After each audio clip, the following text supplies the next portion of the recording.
नागपुर में आज विदर्भ के ठेकेदारों ने मनपा आयुक्त कार्यालय में विविध मांगों को लेकर विरोध प्रदर्शन किया। विदर्भ के 11 जिलों के लगभग 35,000 से ज्यादा ठेकेदार अपने लंबित भुगतानों को लेकर सरकार के खिलाफ भीख मांगो आंदोलन करने जा रहे हैं। सभी ठेकेदारों ने सरकार को चेतावनी दी है कि अगर 25 अगस्त तक सरकार ने उनके बकाये का भुगतान नहीं किया तो वे सभी मिलकर समदान चौक पर भीख मांगो आंदोलन करेंगे। आज जे आंदोलन केलेलं आहे ते महाराष्ट्र शासनाकडे जे सर्व कॉन्ट्रॅक्टर सर्व विभागातील सुमारे 90,000 कोटी रुपयाचे जे देणे बाकी आहे आणि सरकार याच्याकडे दुर्लक्ष करत आहे। फक्त 3 ते 4-5% फक्त प्रत्येक क्वार्टरला देत आहे। त्याच्यातून कॉन्ट्रॅक्टरला काहीच होत नाही। त्याचं नियोजन पूर्ण फसलेलं आहे आणि हे गव्हर्नमेंट त्याला फक्त फसवत आहे।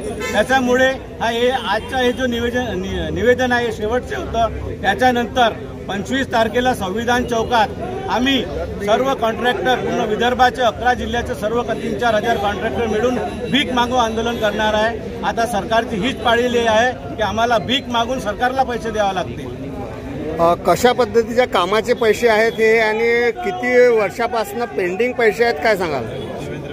मागच्या 1.5 वर्षापासून सार्वजनिक बांधकाम विभाग, जल जीवन मिशन, जिल्हा परिषद, इरिगेशन, MSCB या सर्व ठिकाणचे जे कॉन्ट्रॅक्टर्स आहेत त्यांचे सर्व पैसे फसलेले आहेत।